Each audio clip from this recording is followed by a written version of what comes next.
ചേട്ടാ നമസ്കാരം. നമസ്കാരം. സുപ്രധാനമായിട്ടുള്ള ഒരു വാർത്ത ഇന്ന് പി.സി. ജോർജിനെ സംബന്ധിച്ചാണ്. പി.സി. ജോർജിനെ പോലീസിൽ പി.സി.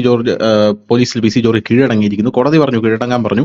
പി.സി. ജോർജ് കീഴടങ്ങിയിരിക്കുന്നു. ഇപ്പൊ പോലീസ് റിപ്പോർട്ട് സമർപ്പിക്കാൻ പോവുകയാണ്. കടുകട്ടി റിപ്പോർട്ടായിരിക്കും വരാൻ പോകുന്നതെന്നാണ് മനസ്സിലാകുന്നത്. കാരണം പോലീസിന് 2 ദിവസം പി.സി. ജോർജിനെ കസ്റ്റഡിയിൽ വേണമെന്നാണ് പറയുന്നത്. ചോദ്യം ചെയ്യലിനും മറ്റു കാര്യങ്ങൾക്കുമായി പി.സി. ജോർജിന്റെ നില പരുങ്ങലിലാകാനുള്ള സാധ്യതയാണ് കാണുന്നത് കൂടുതൽ എന്നുള്ളതാണ് വേറൊരു പ്രധാനപ്പെട്ട കാര്യം. എന്തായാലും പി.സി. ജോർജിനെ കൊടുക്കാനായിട്ട് സ്തുത്യർഹമായ പങ്ക് വഹിച്ച ചാനലുകളിൽ ഒന്ന് നമ്മുടെ ജമാഅത്തെ ഇസ്ലാമിയുടെ ചാനലാണ്. കാരണം അവർ ഈ വിഷയം ഓരോ ദിവസവും അവരുടെ അടുപ്പ് കൂട്ടി ചർച്ചയിൽ എല്ലാ ദിവസവും അവര് ചർച്ച ചെയ്താണ് ഈ വിഷയം അവർ ഇത്രയധികം ഊതിപ്പെരിപ്പിച്ച് ഇപ്പോ പി.സി. ജോർജിന്റെ അറസ്റ്റ് വരെ എത്തിച്ചിരിക്കുന്നത് എന്നുള്ളതാണ് നമുക്ക് മനസ്സിലാക്കേണ്ട ഒരു കാര്യം. എല്ലാ ചാനലുകളിലും മറ്റുള്ള കാര്യങ്ങൾ ചർച്ച ചെയ്യുമ്പോൾ ഇവർ പി.സി. ജോർജിന്റെ വിഷയമായിരുന്നു കൂടുതലും കൈകാര്യം ചെയ്യുന്നത്. അത് ഞാൻ ശ്രദ്ധിച്ചതുമാണ്. അതുകൊണ്ടാണ് ഞാൻ ആ പോയിന്റ് ഇട്ടത്. ഇനി രണ്ടാമത്തെ കാര്യം എന്ന് പറയുന്നത് പി.സി. ജോർജിനെതിരെ ഒരു നടപടി വരുന്നു. ആ പി.സി. ജോർജിനെതിരെ നടപടി വരുന്നതിൽ യാതൊരുവിധ പ്രശ്നവും ഇല്ല എന്ന് പറയുന്ന ആൾക്കാരുണ്ട്. കാരണം പി.സി. ജോർജ് പറഞ്ഞ വാക്കുകൾ വളരെ മോശമായിരുന്നു എന്ന് പറയുന്ന ആൾക്കാരുണ്ട്. റൈറ്റ് ഓർ റോങ് അതവിടെ നിൽക്കട്ടെ, അത് നമുക്ക് സൈഡിലോട്ടെടുത്ത് മാറ്റി നിർത്താം. ഞാൻ ആ ചാനൽ ചർച്ച കണ്ടിരുന്നു. ആ ചാനൽ ചർച്ചയിൽ പി.സി. ജോർജ് അത് പറഞ്ഞിട്ട് അപ്പോൾ തന്നെ ഖേദപ്രകടനം നടത്തുകയും ചെയ്തു. കാരണം എന്റെ വായിൽ നിന്ന് വന്നൊരു നാക്കുപിഴയാണ് എന്ന് പി.സി. ജോർജ് പറഞ്ഞിരുന്നു. ഫേസ്ബുക്കിൽ പി.സി. ജോർജ് ഉടനെ തന്നെ എഴുതിയിരുന്നു. അങ്ങനെ പല കാര്യങ്ങളും പി.സി. ജോർജ് ചെയ്തിരുന്നു. ഇതിപ്പോ പി.സി. ജോർജിനെ വളഞ്ഞിട്ട് ആക്രമിക്കുന്ന ഒരു കാഴ്ചയാണ് കാണാൻ സാധിക്കുന്നത്. പി.സി. ജോർജ് സ്വാഭാവികമായിട്ടും ഈരാറ്റുപേട്ട എന്ന് പറഞ്ഞൊരു പ്രദേശത്ത് നിന്നാണ് വരുന്നത്. പി.സി. ജോർജ് പറഞ്ഞത് വെച്ച് തന്നെ നോക്കിക്കഴിഞ്ഞാൽ അത് SDP-യുടെ ഒരു കോട്ടയാണ് എന്നിങ്ങനെയുള്ള പല തരത്തിലുള്ള പരാമർശങ്ങളും നമ്മൾ പി.സി. ജോർജിന്റെ ഭാഗത്ത് നിന്ന് കേട്ടിട്ടുണ്ട്. അതിനെക്കുറിച്ച് എനിക്ക് അറിയണം. ഈരാറ്റുപേട്ടയുടെ ഒരു ഭൂപ്രകൃതിയെയും ഒരു ലാൻഡ്സ്കേപ്പിനെ, അവിടുത്തെ ഒരു ജിയോ പൊളിറ്റിക്സിനെയൊക്കെ കുറിച്ച് എനിക്ക് അറിയണം. ഇനി അടുത്തൊരു സംഭവം എന്ന് പറഞ്ഞാൽ പി.സി. ജോർജിനെതിരെ മാത്രം നടപടി മതിയോ? പി.സി. ജോർജ് എതിരെ മാത്രം എന്തുകൊണ്ടാണ് ഇത്തരത്തിൽ നടപടി വരുന്നത്? പി.സി. ജോർജിനെക്കാട്ടിലും വലിയ വിഷം തുപ്പുന്ന ആൾക്കാർ ഇവിടെ ഉണ്ട് എന്നുള്ളതല്ലേ യഥാർത്ഥ വസ്തുത. ഈ വിഷം തുപ്പുന്ന കാര്യം പറഞ്ഞപ്പോഴാണ് ന്യൂസിലാൻഡിൽ 7 ക്രിസ്ത്യൻ പള്ളികൾ കത്തിച്ചിട്ടുണ്ട്.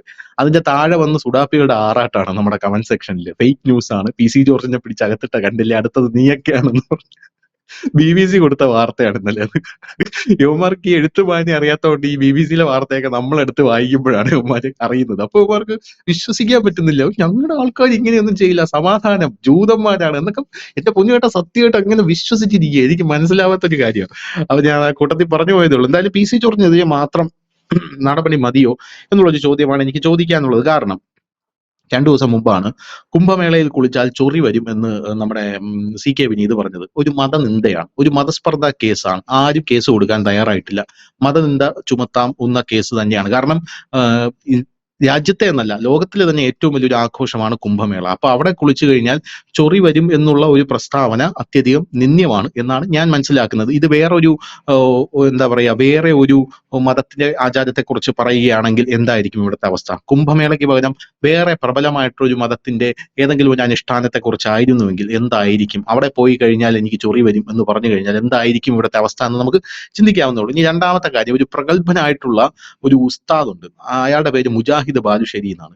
ക്ഷേത്രങ്ങൾക്ക് സംഭാവന കൊടുക്കുന്നത് വേശ്യാലയങ്ങൾക്ക് കൊടുക്കുന്നത് പോലെയാണ്, അതിന് തുല്യമാണ് എന്ന് പറഞ്ഞതിന്റെ പേരിൽ അയാൾക്കെതിരെ കേസ് ഇപ്പോഴും കിടപ്പുണ്ട്. പക്ഷെ പോലീസ് അയാളെ വിളിപ്പിക്കാനോ അയാളെ വിളിക്കാനോ അയാളുമായിട്ട് മൊഴിയെടുക്കാനോ അയാളോട്ട് സംസാരിക്കാനോ ഒന്നും തയ്യാറായിട്ടില്ല. ഇയാൾ നിത്യം ഈ നരേന്ദ്രമോദി സർക്കാർ വരുന്നതിന് മുമ്പേ വിഷം തുപ്പിക്കൊണ്ടിരുന്ന ഒരു ടീമാണ്. ഇയാളുടെ ഒരു ഇയാളുടെ പ്രസംഗങ്ങളൊക്കെ അവിടെ ഇവിടെയൊക്കെ വെച്ച് ഞാൻ കണ്ടിട്ടുണ്ട്.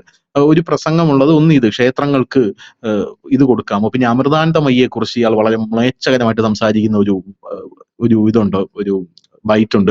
പിന്നെ പോരാത്തതിന് ഇയാള് ഇസ്ലാമിക രാജ്യമാക്കണം കേരളം, 7-10 വർഷത്തിനുള്ളിൽ ആക്കുമെന്ന് പറയുന്ന ഒരു ബൈറ്റ് ഉണ്ട്. പോരാത്തതിന് ഈ പത്മനാഭസ്വാമി ക്ഷേത്രത്തിലെ സ്വത്ത് കണ്ടുപിടിച്ചപ്പോ ഇയാള് പറയുന്ന ഒരു കാര്യമുണ്ട്. ഇയാള് കലാപം ഉണ്ടാക്കിയിട്ടായിരുന്നാലും ആ സ്വത്ത് ഹിന്ദുക്കൾ വീതിച്ചെടുക്കണം എന്ന് പറഞ്ഞൊരു കലാപാഹ്വാനമൊക്കെ നടത്തിയിട്ടുണ്ട്. അപ്പൊ സമൂഹത്തിൽ ഇത് മാത്രമല്ല, എത്ര പേര് വേണം, നമുക്ക് എത്ര പേര് വേണം? ഇൻസ്റ്റാഗ്രാം അങ്ങോട്ട് തുറന്നു നോക്കിയാൽ മതി, എത്ര പേര് വേണം ഇതിനെക്കാട്ടിലും മ്ലേച്ഛമായ രീതിയിൽ മറ്റ് മതങ്ങളെ അധിക്ഷേപിക്കുന്ന, അവഹേളിക്കുന്ന എത്ര ആൾക്കാർ ഇവിടെ ഉണ്ട് എന്നുള്ളത് നമ്മൾ മനസ്സിലാക്കണം. അപ്പൊ പി.സി. ജോർജിനെ മാത്രം വളഞ്ഞിട്ട് ആക്രമിക്കാനുള്ള ഒരു കാര്യം എന്താണ് എന്നുള്ളതാണ് നമ്മുടെ ഈ ചർച്ചയുടെ ക്രക്സ് എന്ന് പറയുന്നത്. എന്താ തോന്നുന്നത്? പി.സി. ജോർജിനെതിരെ ഈരാറ്റുപേട്ടയില് അവിടെ ഒരു മുസ്ലിം പോപ്പുലേഷൻ കൂടുതലാണ് എന്ന് മാത്രമല്ല, അവിടെ ഈ പോപ്പുലർ ഫ്രണ്ടിന്റെ ഒരു ശക്തി കേന്ദ്രം കൂടിയാണ്. പോപ്പുലർ ഫ്രണ്ടിന്റെ ഒരു ശക്തി കേന്ദ്രമാണ്.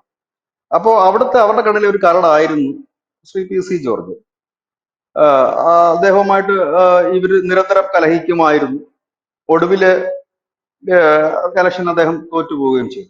തോറ്റുപോയതിനൊക്കെ ശേഷം കഴിഞ്ഞ ദിവസം കുറച്ച് നാൾക്ക് മുമ്പ് PC ജോർജിന്റെ സ്റ്റേറ്റ്മെന്റ് ഉണ്ടായിരുന്നു. ഇപ്പൊ ഈരാറ്റുപേട്ടയിലായിരുന്നു ഇപ്രാവശ്യം RSSന്റെ പഥസഞ്ചലനം വെച്ചത്. ഏതാണ്ട് 10-400ഓളം സ്വയം സേവകർ ഗണവേഷം ധരിച്ച് റൂട്ട് മാർച്ച് ചെയ്ത് ഈരാറ്റുപേട്ടയിലാണ്. ഇത് അവിടുത്തെ ഈ പ്രബലമായ ഈ പോപ്പുലർ ഫ്രണ്ട് SDPIക്കാർക്ക് വലിയൊരു ക്ഷീണം ഉണ്ടാക്കി എന്നുള്ളതാണ്. ഇത് PC ജോർജ് ഹൈലൈറ്റ് ചെയ്യുകയും ചെയ്തു. ഞാൻ BJPയിലേക്ക് വന്നപ്പോ RSSന്റെ 10-400 പിള്ളേർ വന്നു, അവന്മാർ ഇതേ ഈരാറ്റുപേട്ടയിൽ കൂടെ അങ്ങോട്ട് നടന്ന് നീങ്ങി, പേടിച്ചില്ല. കാരണം അദ്ദേഹത്തിന്റെ ഒരു ശൈലി ഉണ്ടല്ലോ. ഇതാണ് ഇവരെ ഒരു കാര്യത്തിൽ പ്രകോപിപ്പിച്ച ഒരു കാര്യം. രണ്ട്, ഈ PC ജോർജിനെ എങ്ങനെയെങ്കിലും കൂട്ടുക എന്നുള്ളതാണ്. അതാണ് നിരന്തരം ഇവർ ശ്രമിച്ചുകൊണ്ടിരിക്കുന്നത്. ഇവിടെ ശിവലിംഗത്തെ അപമാനിച്ചവരുണ്ട്, അതെ. അമ്പലത്തിൽ പോകുന്ന സ്ത്രീകളെ അപമാനിച്ച് നോവല് പോയിട്ട് പ്രകാശനം ചെയ്ത മന്ത്രിമാരുണ്ട്, അവാർഡ് കൊടുത്തവരുണ്ട്, കുംഭമേള അവഹേളിച്ചവരുണ്ട്, വിസമ്മതമില്ലാതെ പുകഴ്ത്തി ഹമാസിന്റെ കവിത എഴുതിയ മന്ത്രിമാരുണ്ട്, ഹമാസിനെ. അവസ്ഥയുണ്ട്. അതെ അതെ. അപ്പൊ അതൊന്നും നമുക്ക് ഇവിടെ കേസെടുക്കാൻ പറ്റത്തില്ലെങ്കിലും ഈ ഹിന്ദുത്വത്തെ അപമാനിക്കുന്നവർക്കെതിരെയെങ്കിലും കുറഞ്ഞ പക്ഷം കേസെടുക്കണ്ടേ? അതിവിടെ ഉം. നടന്നിട്ടില്ല. രണ്ടാമത്തെ, ഹമാസിന്റെ ഒക്കെ ചിത്രങ്ങൾ വായിച്ച് ആനപ്പുറത്ത് എഴുന്നള്ളിപ്പോരെ നടക്കുന്ന സ്ഥലമാണ് ഇവിടെ. അപ്പം ഈ കേസെടുപ്പിനകത്ത് വലിയ ഒരു സംഭവമാണ് ഈ സർക്കാർ എന്ന് പറഞ്ഞു കഴിഞ്ഞാൽ ആൾക്കാർക്ക് ചിരിയേ വരത്തുള്ളൂ. കാരണം ഇവിടെ ഉം. നടക്കുന്നത് എന്താണെന്നുള്ള കാര്യം എല്ലാവർക്കും അറിയാവുന്നതാണ്. അപ്പോ PC ഇപ്പോൾ ഇന്ന് കസ്റ്റഡിയിലേക്ക് പോകുന്നു. ഇനി അദ്ദേഹം ജയിലിലേക്ക് പോകുമോ ഇല്ലയോ എന്ന് നമുക്കറിയില്ല. അതായത് അതിനുള്ള സാധ്യതകൾ വളരെ കൂടുതലാണ്. കാരണം ഉം. വകുപ്പുകളൊക്കെ അത്തരത്തിലാണ് പോയിരിക്കുന്നത്. പക്ഷെ എനിക്ക് തോന്നിയിട്ടുള്ളത് ഇത് PC-യുടെ ഒരു ലോട്ടറി ആണെന്ന് എനിക്ക് തോന്നുന്നു. വലിയ ബമ്പർ അല്ല, ചെറിയൊരു ലോട്ടറി. നമ്മൾ ഈ അങ്ങനെയുണ്ടല്ലോ, ഈ കോടികൾ അടിക്കുന്ന ലോട്ടറിക്കാണ് ബമ്പർ എന്ന് പറയുന്നത്. അതിന് താഴെ നിൽക്കുന്ന ലോട്ടറികളുണ്ട്, ഈ 75 ലക്ഷത്തിന്റെ ഒക്കെ ലോട്ടറി. അതുപോലെ ഒരു ലോട്ടറി ആയിട്ടാണ് എനിക്ക് തോന്നുന്നത്. കാരണം ഈ PC-യുടെ ഏറ്റവും വലിയ ഒരു ക്വാളിറ്റി എന്താന്ന് വെച്ച് കഴിഞ്ഞാൽ, അദ്ദേഹം ഈ തോറ്റു നിൽക്കുമ്പോൾ സാധാരണഗതി സ്വതന്ത്രനായിട്ടും ഒക്കെ ഇല്ലെങ്കിൽ ഒരു ഒറ്റ പാർട്ടിയുടെ നേതാവായിട്ടൊക്കെ നിന്ന് തോക്കുന്ന ആളുകൾ മിക്കവാറും ഒക്കെ രാഷ്ട്രീയത്തിൽ നിന്ന് അപ്രസക്തനാകാറാണ് ഉള്ളതെങ്കിൽ PC വളരെ സജീവമായിട്ട് നിൽക്കുന്ന ഒരു ഒറ്റയാൻ എന്ന് പറയാം. പലപ്പോഴും PC തോറ്റൊരു MLA ആണെന്ന് ആർക്കും തോന്നാറില്ല. പകരം ജയിച്ചൊരു MLA പോലെയാണ് PC-യുടെ എല്ലാ കാര്യത്തിലുമുള്ള ഇടപെടൽ. മറ്റൊന്ന്, അദ്ദേഹം എപ്പോഴും ഈ പൊതു രംഗത്ത് ഈ നിൽക്കാൻ വളരെ സജീവമായിട്ട് അറിയാവുന്ന ഒരു പൊളിറ്റീഷ്യൻ കൂടിയാണ്. BJPയിലൊക്കെ അദ്ദേഹം വന്നതിന് ശേഷം അദ്ദേഹത്തിന് സ്ഥാനമാനങ്ങളൊന്നും BJP കൊടുത്തിരുന്നില്ല. പക്ഷെ അന്ന് BJP ചില കണക്കൂട്ടലും ചില ഓഫറുകളും PC-ക്ക് വെച്ചിരുന്നു. കാരണം അവരുടെ ദേശീയ തലത്തിൽ ഉള്ള പുനഃസംഘടന, സംസ്ഥാന തലത്തിലുള്ള പുനഃസംഘടന അതൊക്കെ നടക്കുന്നതേ ഉള്ളൂ. കാരണം അവരുടെ സംഘടനാ തെരഞ്ഞെടുപ്പ് പോയി കഴിഞ്ഞതേ ഉള്ളൂ. അപ്പൊ അതിലേക്ക് വീണ്ടും വീണ്ടും PC-യുടെ പേര് കുറച്ചുകൂടി ശക്തമായി ഉയർന്നു വരാനുള്ള സാധ്യതകൾ വളരെ കൂടുതലാണ്. അപ്പൊ ചോദിക്കും, എന്താണ് അങ്ങനെ PC-ഒക്കെ ഒരു ദേശീയ തലത്തിൽ BJP-യുടെ തലത്തിലേക്ക് പോയാൽ എന്താണ് പ്രത്യേകത എന്ന് ചോദിച്ചു കഴിഞ്ഞാൽ, ഇവിടെ ഭരണവുമില്ലാതെ ഒരു ഗതിയും പരഗതിയും ഇല്ലാതെ ഏതെങ്കിലും മുന്നണിയുടെ ഭാഗമായിട്ട് PC നിന്നിരുന്നെങ്കിൽ ഇന്ന് PC എന്ന് പറയുന്ന നേതാവ് കറിവേപ്പില ആയിപ്പോയാണ്. അതിനേക്കാൾ എത്രയോ ഭേദമാണ് രാജ്യം ഭരിക്കുന്ന ഒരു നാഷണൽ പാർട്ടിയുടെ ദേശീയ ലീഡർ ആകുക എന്നുള്ളത്. അത്യാവശ്യം കുറഞ്ഞത് ഒരു 5-6 സംസ്ഥാനത്തിൽ പരിപാടികൾക്കെങ്കിലും കറങ്ങി നടക്കാൻ പറ്റും. ഇവിടെ നമുക്കറിയാം, കോൺഗ്രസ് അധികാരത്തിൽ നിന്ന് കേന്ദ്രത്തിൽ പോയതിനു ശേഷം ഇവിടെ ഡൽഹിക്ക് പോകുന്ന നേതാക്കളല്ല, ഡൽഹി കണ്ട കാലം പറഞ്ഞു കേരളത്തിലെ നേതാക്കൾ. മുൻപ് ഡൽഹിയിലേക്ക് യാത്ര ചെയ്തുകൊണ്ടിരുന്നവരാണ്. അപ്പോ തോറ്റ ഒരു MLA-ക്ക് ഇവിടുത്തെ ഘടകകക്ഷികളുള്ള ചെറിയ പാർട്ടിയുടെ MLA-ക്കാളും ഒരു വലിയ മൈലേജ് അവിടെ കിട്ടും. പ്രത്യേകിച്ച് PC ജോർജ് ഒക്കെ ദേശീയ രാഷ്ട്രീയത്തിൽ പോയി കഴിഞ്ഞാൽ കൂടുതൽ കാര്യങ്ങൾ കേൾക്കാൻ ഒരു കാര്യങ്ങൾ വരും. കാരണം PC-യുടെ ഒരു രീതി അങ്ങനെയാണ്, സംസാര രീതി വെച്ചിട്ട് പുള്ളി പോകുന്നിടത്തു നിന്നൊക്കെ അനവധി കഥകൾ നമുക്ക് കേൾക്കാൻ കഴിയും. ഏതായാലും PC ജോർജ് പലപ്പോഴായിട്ട്, ഇതിപ്പം PC ജോർജ് ഇങ്ങനെ പറഞ്ഞെങ്കിൽ പോലും PC ജോർജിന് ഇവർ നോട്ടവിടാൻ തുടങ്ങിയത് ഇന്നും ഇന്നലെയല്ല. കല്ലറങ്ങാട് പിതാവ് നക്കോട്ടിക് ജിഹാദിനെതിരെ പറഞ്ഞപ്പോ അന്ന് അതിനെതിരെ അവിടെ പാലാ ബിഷപ്പ് ഹൗസിന് മുമ്പിൽ നിൽക്കുകയും അതിനൊപ്പം നിൽക്കുകയും ചെയ്തൊരു നേതാവാണ് PC. PC എക്കാലത്തും വിറച്ചു പോയൊരു സാധനം. അന്ന് അവിടെ ഈ പോപ്പുലർ ഫ്രണ്ടും SDPIയുടെ പടുകൂറ്റം പ്രകടനമൊക്കെ വന്നു കഴിഞ്ഞപ്പോ അതിനെ നേരിടാൻ ഒരു കരുത്ത് കാണിച്ചൊരു നേതാവ് PC ജോർജ് ആണ് എന്ന് തന്നെ പറയേണ്ടി വരും. കാരണം ആ ക്രിസ്തീയ സഭയിൽ നിന്നും വേറെ നേതാക്കന്മാരെ ഒരു ഉയർന്നു വന്നില്ല. പിന്നീട് ഇതൊക്കെ വിഷയങ്ങളൊന്ന് തണുത്തു തുടങ്ങിയപ്പോഴാണ് ഈ പറയുന്ന കേരള കോൺഗ്രസ് നേതാക്കന്മാരൊക്കെ പതുക്കെ അവിടെ എത്തിയത്. അവിടെയും PC ഉണ്ടായിരുന്നു. ഇതിനു മുമ്പും PC-യുടെ പേരിൽ ഒരു കേസ് ഉണ്ടായിരുന്നു. ഹിന്ദു മഹാസമ്മേളനത്തിൽ പങ്കെടുത്തുകൊണ്ട് ഒരു കേസുണ്ടായി. അത് വലിയൊരു കേസായിരുന്നു. അപ്പം ഇത്തരത്തിൽ PC-യെ ഒതുക്കാനുള്ള ഒരു വലിയ നീക്കം നടക്കുന്നു. ഇതിന്റെ മറ്റൊരു പൊളിറ്റിക്കൽ വശമുണ്ട്. ഇപ്പൊ പിണറായി വിജയനെ സംബന്ധിച്ച് ഇപ്പോൾ നടക്കുന്ന കരിമണൽ ഖനനത്തിന്റെ കേസിൽ അദ്ദേഹത്തിന്റെ മകൾ ഉൾപ്പെട്ട, വീണ വിജയൻ ഉൾപ്പെട്ട എക്സാലോജിക് കമ്പനിയുടെ കാര്യങ്ങളുമെല്ലാം ആയിട്ട് ആ കേസിന് ഇപ്പോൾ വലിയ തലങ്ങളിൽ എത്തിച്ചിരിക്കുന്നത് പി സി ജോർജിന്റെ മകൻ ഷോൺ ജോർജാണ്. അതെ ഷോൺ അതെ ജോർജിന്റെ ഇടപെടൽ കൊണ്ട് മാത്രമാണ് ഇതിന്റെ അന്വേഷണം പോകുന്നത്. ഇതിനുള്ളൊരു കലിപ്പ് പിണറായി വിജയനുണ്ട്. ആ കൂട്ടത്തിലാണ് തദ്ദേശ തെരഞ്ഞെടുപ്പ് വരുന്നത്. അവിടെ കുറെ വോട്ട് കിട്ടാനുള്ള വകുപ്പും ഇതിലുണ്ട്. അതായത് ഒരു വടിക്ക് രണ്ട് പക്ഷി എന്നുള്ളതാണ് പി സിയുടെ ഇപ്പോഴത്തുള്ള അറസ്റ്റിലേക്കുള്ള കാര്യം. ഏതായാലും പി ഉം. സി പറഞ്ഞ ആ കാര്യങ്ങളോട് നമുക്ക് യോജിക്കാൻ കഴിയില്ല ഒരിക്കലും. ഉം. അങ്ങനെ അദ്ദേഹം പറഞ്ഞിട്ടുണ്ടെങ്കിൽ അത് വളരെ തെറ്റ് തന്നെയാണ്. പക്ഷെ അദ്ദേഹം അത് ഖേദം പ്രകടിപ്പിക്കുകയും ചെയ്തിരുന്നു. രണ്ടാമത്തെ കാര്യം എന്ന് വെച്ചാൽ പി സിയെ സംബന്ധിച്ച് ഇപ്പോൾ കിട്ടുന്ന ഒരു മൈലേജ് ഉണ്ട്. ഇദ്ദേഹം ഒരു 2 ദിവസം ജയിലിൽ കിടക്കുകയാണെങ്കിൽ ഇതിനെ നന്നായി ബി ജെ പിക്കാർ യൂട്ടിലൈസ് ചെയ്യുമെന്നാണ് എനിക്ക് തോന്നുന്നത്. മുൻപ് പി സി ജോർജിനെ അറസ്റ്റ് ചെയ്തത് അനുഷ്ഠ ഓർമ്മയുണ്ടോ? ഈ പി സി ജോർജിനെ ഈരാറ്റുപേട്ടയിൽ പൂഞ്ഞാറിൽ നിന്ന് അറസ്റ്റ് ചെയ്ത് കൊണ്ടുവരുന്ന വഴിയിലൊക്കെ ഈ ബി ജെ പിക്കാരും ആർ എസ് എസ്കാരും സ്വീകരണം നൽകുന്ന ഒരു കാഴ്ച ഉണ്ടാകും. കാറിന് മുമ്പിലേക്ക് ചാടി വീഴുന്നു, പൂക്കളിടുന്നു. ഒരു വലിയ ഉം. സംഭവമായിട്ടാണ്, അതായത് വലിയ ഒരു വീരാരാധനയോടെയാണ് പി സി അന്ന് ജയിലിലേക്ക് അയക്കുന്നത്. അപ്പൊ ഈ രണ്ട് അതെ അതെ ദിവസം പി സി ജയിലിൽ കിടക്കുകയാണെങ്കിൽ ഇത് വലിയ രീതിയിലുള്ള പ്രചരണ വിഷയമാക്കാൻ ബി ജെ പിക്ക് കഴിയും. അത് അവരുടെ മൈലേജ് നോക്കും, പി സിയുടെ കാര്യത്തിലേക്കും പോകുന്നു. ഏതായാലും പി സി ജോർജ് പറഞ്ഞതിനോട് നമുക്ക് യോജിക്കാൻ കഴിയുന്നില്ല. പക്ഷെ പി സി ജോർജിനെ പോലെ തന്നെ ഇതുപോലെ പറഞ്ഞ അനവധി പേര് ഈ നാട്ടിലുണ്ട്, ഈ കേരളത്തിലുണ്ട്. അവർക്കെതിരെ എന്ത് നടപടികളാണ് എടുത്തത്? ഒരു നടപടി ഇതുവരെ എടുത്തിട്ടില്ല. അപ്പോ ഇത് തന്നെയാണ് ജനത്തിന് ഇതിന്റെ ഒരു വലിയ പ്രശ്നം. ഈ പറയുന്നവർക്ക് കരുതും, ഇപ്പൊ ഇത് ചർച്ച നടത്തുന്നവരൊക്കെ വിചാരിക്കുന്നത് ബാക്കിയുള്ളവരൊക്കെ പൊട്ടന്മാരാണ് കേരളത്തിലെ ജനം എന്നൊരു ധാരണ അല്ല, ഇതിന്റെ അവർക്കുണ്ട്. ഒരു പ്രശ്നം കാരണം എന്താ ഇതൊന്നും അറിയോ? ഇപ്പൊ ആരും അറിയില്ല. ഹിന്ദു മതത്തിനെ വിമർശിക്കുമ്പോൾ അതിനെ പൊളിറ്റിസൈസ് ചെയ്യുകയും, എന്നാൽ ഇസ്ലാമിനെ വിമർശിക്കുമ്പോൾ അതിനെ കൂടുതൽ മതപരമാക്കി ഒരു റിലീജിയസ് ഒരു കുപ്പായം കൊടുത്ത് നിർത്തുന്ന ഒരു കാഴ്ചയാണ്. അതായത് ഹിന്ദു മതത്തിൽ ഇപ്പൊ ശിവലിംഗത്തിനെ കുറിച്ച് പറഞ്ഞാലും ഈ ശ്രീരാമനെ കുറിച്ച് പറഞ്ഞാലും എല്ലാം പറഞ്ഞു കഴിഞ്ഞാൽ ഉടനെ അവനെ ആ, പറഞ്ഞ ആ ഒരു കാര്യത്തിന് അവൻ അത് പൊളിറ്റിസൈസ് ആണ്. കാരണം നിങ്ങൾ ചെയ്യുന്നത് ആ കാര്യമാണല്ലോ, നിങ്ങൾ സംഘപരിവാർ വൽക്കരണമാണല്ലോ, ഹിന്ദുത്വ വൽക്കരണമാണല്ലോ. ആക്ച്വലി അതല്ലാത്ത ആൾക്കാരാണ് ഈ നാട്ടിൽ ഭൂരിപക്ഷം, പ്രത്യേകിച്ച് കേരളത്തിൽ ഭൂരിപക്ഷം എന്നുള്ളത് ആലോചിക്കണം. ഇപ്പൊ അങ്ങനെ പറയുമ്പോൾ അതിനെ ആ അലയിൽ കൊണ്ട് കിട്ടും. എന്നാൽ ഇസ്ലാമിനെ വളരെ കൺസ്ട്രക്റ്റീവ് ആയിട്ട് ക്രിട്ടിസൈസ് ചെയ്യുമ്പോൾ ഇവര് പറയുന്നത് മതത്തെ ക്രിട്ടിസൈസ് ചെയ്തു. അപ്പോൾ നമ്മൾ തിരിച്ചല്ല, ഞങ്ങൾ മതത്തെ അല്ല, ഞങ്ങൾ പൊളിറ്റിക്കൽ ഇസ്ലാമിനെയാണ് ഉന്നം വെച്ചതെന്ന് പറഞ്ഞു കഴിഞ്ഞാൽ അംഗീകരിച്ചു വരില്ല. കാരണം പൊളിറ്റിക്കൽ ഇസ്ലാം തന്നെയാണ് സാധാരണ ഇസ്ലാം എന്നാണ് അവർ പറഞ്ഞു വെക്കുന്നത് പോലെ എനിക്ക് തോന്നും. അത് എന്താണെന്ന് എനിക്ക് മനസ്സിലാവുന്നില്ല.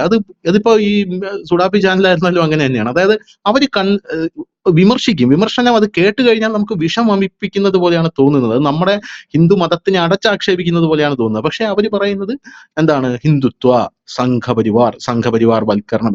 സംഘപരിവാർ ഓക്കെ, അതവിടെ ഉണ്ട് എന്ന് പറഞ്ഞ് സംഘപരിവാർ രാമനെ എടുത്തു വെച്ചിരിക്കുന്നെന്ന് പറഞ്ഞ് ഇവിടെ സാധാരണ ഒരു രാമഭക്തൻ ഇത് കേട്ടോണ്ടിരിക്കേണ്ട ആവശ്യമുണ്ടോ എന്നുള്ള ചോദ്യം അവിടെ ഇല്ലേ? ഉം.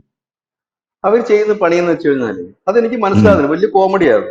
ഉം. അവര് ഹിന്ദുക്കളെ പറയും, ഹിന്ദു ആചാരങ്ങളെ പറയും, ഉം. എന്നിട്ട് അവര് താഴെ വന്ന് കമന്റ് ഇടുന്നത് അവർ പറയുന്നത് പറയാം, ഞങ്ങൾ ഹിന്ദുക്കളെ അല്ല പറഞ്ഞത്, ആർ അതെ എസ് അതെ എസ്കാരെയാണ് പറഞ്ഞത്. അതെന്ത് ഉം. ഹിന്ദുക്കളിനകത്തുള്ള ഈ നായര് ഈഴവർ എന്ന് പറയുന്ന പ്രത്യേക വിഭാഗമൊന്നും അല്ലല്ലോ ഈ ആർ എസ് എസ് എന്ന് പറയുന്നത്.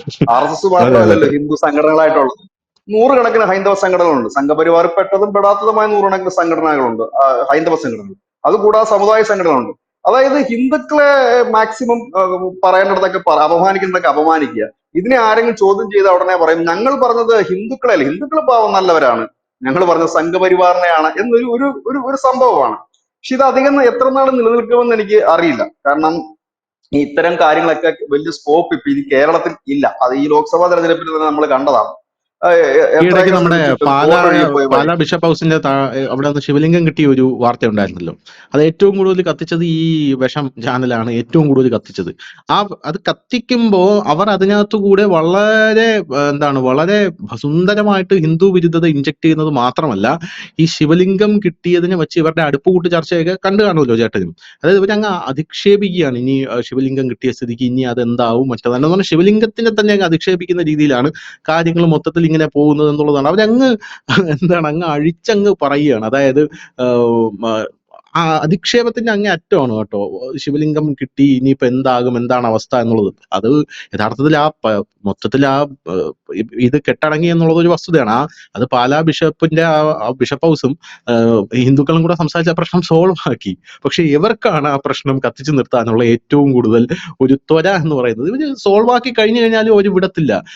ഇവര് ആദ്യം തന്നെ ഇവരുടെ ഒരു ഉദ്ദേശം എന്ന് പറഞ്ഞാൽ കപ്പ നടാനായിട്ട് ഇത് പൊളിച്ചപ്പോ ശിവലിംഗം കിട്ടി. പിന്നെ അതിനകത്ത് നിന്ന് സംസാരിക്കുന്ന ആൾക്കാരുടെ സംസാരം ഞാൻ കേട്ടതാണ്. ഒരു ശിവലിംഗം അതിന്റെ അടിയിൽ നിന്ന് കിട്ടിയപ്പോൾ അവിടെ ഒരു ഇല്ലം ഉണ്ടായിരുന്നു, അവിടെ കുളം ഉണ്ടായിരുന്നു, അവിടെ മറ്റേ അമ്പലം ഉണ്ടായിരുന്നു. എന്തൊക്കെ കഥകളാണ് ഇത് ഉയർന്നു വരുന്നത്, ബാബറി മസ്ജിദിനെ പോലെ എന്നൊക്കെയാണ് ഇവരിങ്ങനെ പറഞ്ഞുകൊണ്ടിരിക്കുന്നത്. അങ്ങനത്തെ ഒരു രീതിയിലോട്ടാണ് പോകുന്നത്. അപ്പോ ഈ എന്ന് പറഞ്ഞാല് ചൂണ്ടിക്കാണിച്ചു കൊടുക്കുക എന്ന് പറയില്ലേ നമ്മള്. ഇവര് പറയുമ്പോ, നമ്മൾ ചോദ്യം ചെയ്യുമ്പോൾ ഇവര് പറയും ഞങ്ങൾ അങ്ങനെ പറഞ്ഞിട്ടില്ലല്ലോ. എന്നാൽ 10 പേരുടെ മനസ്സിൽ വിഷം വിതപ്പിച്ച് ചൂണ്ടിക്കാണിച്ചു കൊടുക്കുന്നു, അങ്ങനെയാണ് അവിടെ നടക്കുന്നത് എന്നുള്ള രീതിയിൽ. ആ ഒരു സംഭവമാണ് ഇവര് അല്ല ഇത് നടക്കുന്നത് എന്നുള്ളത്. ഈ ഉദാഹരണത്തിന് ഞാൻ പറയട്ടെ, നമ്മള് ഈ 2019 ആ ഈ പറഞ്ഞോ പറഞ്ഞത് ഈ ഹണി റോസിന്റെ കേസിലുണ്ടല്ലോ, രാഹുൽ ഈശ്വർ എപ്പോഴും പറയുന്ന ഒരു കാര്യമുണ്ട്. അതായത് ഹണി റോസിനെ ഞാൻ കൺസ്ട്രക്റ്റീവ് ആയിട്ടാണ് ക്രിട്ടിസൈസ് ചെയ്യുന്നത്. ഹണി റോസിന്റെ വസ്ത്രധാരണത്തെ കുറിച്ചൊന്നും ഞാൻ ഒന്നും സംസാരിച്ചിട്ടില്ല, അങ്ങനെയാണ് ഇങ്ങനെയാണ്. അപ്പോ എന്റെ ഒരു സുഹൃത്തിനോട് പറഞ്ഞാണ്, അങ്ങനെ പറഞ്ഞിട്ടില്ല, യവൻ യഥാർത്ഥത്തിൽ ചൂണ്ടിക്കാണിച്ചു കൊടുക്കുന്നുണ്ടോ, അതാണ് പ്രശ്നം. പോയി 10 കമന്റ് ഇട്, 10 കമന്റ് ഇട്. അതാണ് പ്രശ്നം. ഇവൻ ചൂണ്ടിക്കാണിച്ചു കൊടുക്കുന്നത് കൊണ്ടാണ് സമൂഹത്തിൽ ആൾക്കാർ പോയി അങ്ങനെ കമന്റ് ഇടുന്നത് എന്ന് പറഞ്ഞ് ഭയങ്കര ഇഷ്യൂ ഉണ്ട് കേട്ടോ. അപ്പൊ അതുപോലെയാണ് ഇത് എനിക്ക് തോന്നുന്നത് യഥാർത്ഥത്തിൽ. അല്ല ധനശ്ശേരി, 2019 വരെ ഡയറക്റ്റ് ഹിന്ദുവിനെ അപമാനിക്കുവായിരുന്നു ഉം, അപമാനിക്കുന്ന നേതാക്കന്മാരുടെ എണ്ണം ഇന്ത്യയിൽ കൂടുതലായിരുന്നു. ഉം, 2019 ശേഷം ഹിന്ദുവിനെ അപമാനിക്കും, എന്നിട്ട് അതിന്റെ അറ്റത്ത് കൊണ്ടുവന്ന് സംഘപരിവാറിനെ കെട്ടു. ഉം. അതായത് ഇങ്ങനെയൊക്കെയാണ്, അഴിഞ്ഞാട്ടമാണ്, പിന്നെ അമ്പലം കണ്ടെത്തി ഇവമാര് കാണിക്കുന്ന തെമ്മാടിത്തരമാണ് എന്ന് പറഞ്ഞിട്ട് പറയും ഞങ്ങൾ ഹിന്ദുക്കളെ അല്ല പറഞ്ഞു, അതെ അതെ ഞങ്ങൾ അതെ. പറഞ്ഞത് സംഘപരിവാറിനാണ്. ഏതെങ്കിലും ഒരു ഉം, ക്ഷേത്രത്തിന്റെ ആചാരങ്ങളെ കുറിച്ച് പരിഹസിക്കും, എന്നിട്ട് അവർ പറയും ഞങ്ങൾ പറഞ്ഞ ഹിന്ദുക്കളെ അല്ല എന്ന രീതിയിലേക്ക് 2019 തൊട്ട് മാറാൻ കാരണം എന്തെന്ന് ചോദിച്ചു കഴിഞ്ഞാൽ, ഈ ഉം, രാജ്യത്തിന്റെ പൾസ് അവർക്ക് നന്നായിട്ട് അറിയാം. അവരുടെ ധാരണ ബാക്കിയുള്ളവർക്ക് അത് അറിയില്ല എന്നുള്ളതാണ്. ഈ രാജ്യത്തിന്റെ ഉം, പൾസ് അറിയാം. ഇന്ന് പ്രധാനമന്ത്രി ശ്രീ നരേന്ദ്രമോദിയുടെ ഒരു സ്റ്റേറ്റ്മെന്റ് ഉണ്ടായിരുന്നു. അദ്ദേഹം പറഞ്ഞു കുംഭമേള അവഹേളിക്കുക, അതായത് പ്രധാനമന്ത്രിയാണ്, ഇന്ത്യയുടെ പ്രധാനമന്ത്രിയാണ് ഇറങ്ങി വന്നിട്ട് പറയുന്നത് കുംഭമേള അപമാനിക്കുന്നവരുടെ മനസ്സ് എത്ര വിഷമാണ് എന്ന് മനസ്സിലാക്കാൻ കഴിയുമെന്നൊരു പ്രധാനമന്ത്രി ഉം, പറയുമ്പോൾ ആ ഉം, പ്രധാനമന്ത്രി വെറുതെ അങ്ങ് പറയില്ല. കാരണം ഈ രാജ്യത്തിന്റെ ബഹുഭൂരിപക്ഷം ജനതയുടെ മനസ്സറിഞ്ഞാണ് അദ്ദേഹം അത് പറയുന്നത്. അതായത് ഒരു കുംഭമേള അപമാനിക്കാനും അപകീർത്തിപ്പെടുത്താനും ഇവിടുത്തെ നേതാക്കന്മാർ ശ്രമിച്ചു. കോൺഗ്രസിനെയാണ് അദ്ദേഹം പ്രധാനമായും അത് എയിം ചെയ്തത്. നിങ്ങൾ ഇപ്പോഴും ഈ രാജ്യം വിഘടിപ്പിക്കാൻ വേണ്ടിയിട്ട് നിൽക്കുകയാണ് എന്നാണ് അദ്ദേഹം പറഞ്ഞു നിൽക്കുന്നത്. അപ്പം എന്തുകൊണ്ടാണെന്ന് ഈ പൾസ് എല്ലാവർക്കും അറിയാവുന്നതാണ്. അപ്പൊ ഇങ്ങനെ ചാനൽ ചർച്ച നടത്തിയുണ്ടോ PC ജോർജിനെ ഇട്ടത് കൊണ്ടോ ഒന്നും കാര്യങ്ങൾ ഉം, ഉം, മാറുന്നില്ല. പക്ഷെ അദ്ദേഹം പറഞ്ഞതിനോട് നമുക്ക് ഒരിക്കലും യോജിക്കാനും കഴിയില്ല. കാരണം ഉം, അത്തരം ഉം. സ്റ്റേറ്റ്മെന്റുകൾ ആരുടെ ഭാഗത്തു നിന്നായാലും ഉണ്ടാകാനായിട്ട് പാടില്ല. എനിക്ക് അതെ അതെ തോന്നുന്നത് അതെ. ഇത്തരം സ്റ്റേറ്റ്മെന്റുകൾ നമ്മുടെ രാജ്യത്ത് തന്നെ ഇപ്പൊ വളരെ കുറവാണ് എന്നാണ് എനിക്ക് തോന്നുന്നത്. സാധാരണ ഇത് ഈ നോർത്ത് ഇന്ത്യയിലും മറ്റുമാണ് ഇത്തരത്തിലുള്ള സ്റ്റേറ്റ്മെന്റുകൾ വരുന്നത്. മുമ്പ് ഉം, പ്രാദേശിക നേതാക്കൾ വരുമായിരുന്നു. പക്ഷെ ഇപ്പൊ എല്ലാവരും ഈ കോടതിയൊക്കെ കുറച്ചുകൂടെ ശക്തമായി നിരീക്ഷിക്കുന്ന ഒരു സംവിധാനം എത്തിയതോടുകൂടി, അത് ഉം, പ്രത്യേകിച്ച് ഉം. സോഷ്യൽ മീഡിയ ശക്തമായതോടെ ഇത്തരം പ്രസ്താവനകൾ അങ്ങനെ അധികം വരുന്നില്ല. പിന്നെ എനിക്ക് അതെ അതെ. പറയാനുള്ള ഒരു കാര്യം, ഒരുപക്ഷെ PC ജോർജിന്റെ യോഗം തെളിയുകയാണെങ്കിൽ ദേശീയ തലത്തിലെ പുനഃസംഘടന BJP വരികയാണ്. എനിക്ക് തോന്നുന്നത് ഈ മാസം കൊടുക്കും, അടുത്ത മാസം ഉണ്ടാകും. ദേശീയ വൈസ് പ്രസിഡന്റ് പദവിയിൽ 3 ഒഴിഞ്ഞു കിടപ്പുണ്ട്. അതിലൊന്നും നമ്മുടെ ദില്ലി മുഖ്യമന്ത്രി രേഖ ഗുപ്തയുടെ വേക്കൻസിയാണ്. ഇപ്പൊ അത് മുഖ്യമന്ത്രി ആയല്ലോ, ഇനിയിപ്പോ എന്തായാലും അവിടെ ഉം, വൈസ് ഉം, പ്രസിഡന്റ് ആയി. പിന്നെ നമ്മുടെ PK അബ്ദുള്ള കുട്ടിയുടെ വേക്കൻസി വരികയാണ്, അദ്ദേഹത്തിന്റെയും കാലാവധി കഴിഞ്ഞു.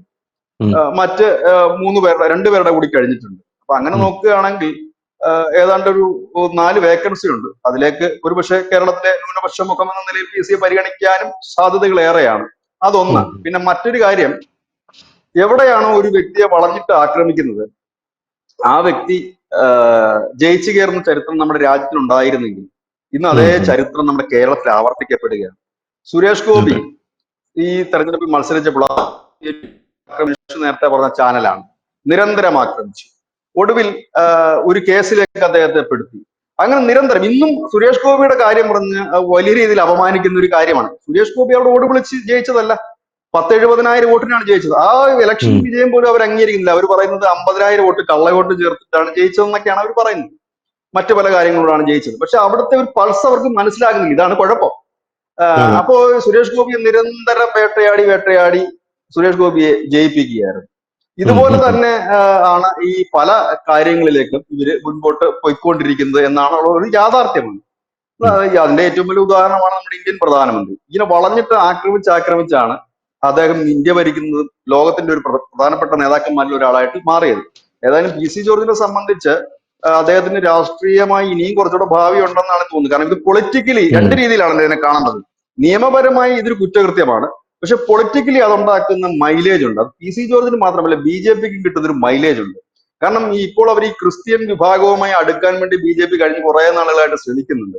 അതിന് അവർക്ക് കിട്ടുന്ന ഒരു വലിയ പാലം കൂടിയാണ് ഈ PC ജോർജ്. PC ജോർജ് വിഷയം ഉന്നയിച്ചുകൊണ്ട് അവർ വലിയ രീതിയിൽ വിവിധയിടങ്ങളിൽ സമ്മേളനവും റാലികളും മറ്റുമൊക്കെ നടത്താനുള്ള സാധ്യതയുണ്ട്. അത് നേരത്തെ പറഞ്ഞതുപോലെയാണ്, PC ജോർജിനെ ഹൈലൈറ്റ് ചെയ്തുകൊണ്ട് ക്രിസ്തീയ സഭകളെ കൂടുതൽ അടുപ്പിക്കുക എന്നുള്ളതാണ്. പക്ഷെ അവരത് പബ്ലിക്കായിട്ട് അവർ പറയാൻ സാധ്യതയില്ല, കാരണം ഈ പ്രസ്താവനയെ അവർ പരസ്യമായിട്ട് പിന്തുണച്ചിട്ടില്ല. അപ്പൊ സ്വാഭാവികമായി അവർ പിണറായിക്കെതിരെയുള്ള പ്രതിഷേധം എന്ന നിലയിലായിരിക്കും അവർ പലയിടത്തും പ്രതിഷേധം സംഘടിപ്പിക്കുക. പക്ഷെ അവിടെ ഹൈലൈറ്റ് ചെയ്യുന്നത് മുഴുവൻ ഈ PC ജോർജിനെയും ക്രിസ്ത്യൻ ന്യൂനപക്ഷത്തെ ഇവിടെ വേട്ടയാടുന്നു എന്നുള്ളൊരു ധ്വനി അവർ ഉണ്ടാക്കാൻ സാധ്യതയുണ്ട്. ഒപ്പം ഇതിന് ഞാൻ പറഞ്ഞില്ലേ, കേരളത്തിൽ നടക്കുന്ന പല സംഭവങ്ങളിലും BJP ഏറ്റവും കൂടുതൽ മൈലേജ് ഉണ്ടാക്കുന്നത് എവിടെയെന്നറിയോ? നോർത്ത് ഇന്ത്യയിലാണ്. അതായത് സൗത്ത് ഇന്ത്യയില് കിട്ടുന്ന ഓരോ സാധനവും അവര് നോർത്ത് ഇന്ത്യയിലാണ് വലിയ മൈലേജ് ഉണ്ടാക്കുന്നത്. PC ജോർജിന്റെ ഈ വിഷയം നാഷണൽ ലെവലില് ഒന്ന് രണ്ട് വലതുപക്ഷ മാധ്യമങ്ങൾ, ശരിക്കും പറഞ്ഞാൽ എനിക്കൊരു അതിശയം തോന്നി, വലതുപക്ഷ മാധ്യമങ്ങൾ വലിയ പ്രാധാന്യത്തോടാണ് റിപ്പോർട്ട് ചെയ്തിരിക്കുന്നത് ഈ PC ജോർജിന്റെ തുറുങ്കിലടക്കുന്നത്. എനിക്ക് തോന്നുന്നു അത്രയും രീതിയിലുള്ള വാർത്തകളൊന്നും ഇവിടെ അങ്ങ് നമ്മൾ വേറൊരു മാധ്യമത്തിലും കണ്ടിട്ടില്ല. അത് വളരെ ഇതായിട്ടാണ് എഴുതിയിരിക്കുന്നത്. അപ്പം അത്തരത്തിൽ ഒരു ഹീറോ ആയിട്ട് അവിടൊക്കെ പുള്ളി എത്തിക്കാൻ ഈ ഒരു സംഭവം ഉതകും എന്ന് നമുക്ക് പറയാൻ കഴിയുന്നത്. അതുപോലെ തന്നെ ഞാൻ പറഞ്ഞില്ലേ, ഈ നമ്മുടെ ഇവിടെ ഒരു പശുക്കുട്ടിയെ അറുത്ത ഒരു കേസുണ്ടായിരുന്നു കോൺഗ്രസ് യൂത്ത് കോൺഗ്രസ് സമരത്തിൽ, റിജിൽ മാക്കുട്ടി. ആ ഒരു ഒറ്റ ചിത്രം വെച്ച് BJP മധ്യപ്രദേശിൽ രാജസ്ഥാൻ ഉണ്ടാക്കിയ നേട്ടം ചെറുതല്ലായിരുന്നു. ഈ മധ്യപ്രദേശിൽ രാജസ്ഥാനിൽ ഈ അവസാനം നടന്ന നിയമസഭാ തെരഞ്ഞെടുപ്പിൽ ഇത്രയും സീറ്റ് കൂടുന്നതിന് ഒരു വലിയ പങ്ക് വഹിച്ചത് സ്റ്റാലിന്റെ മകൻ ഉദയനിധി സ്റ്റാലിനാണ്.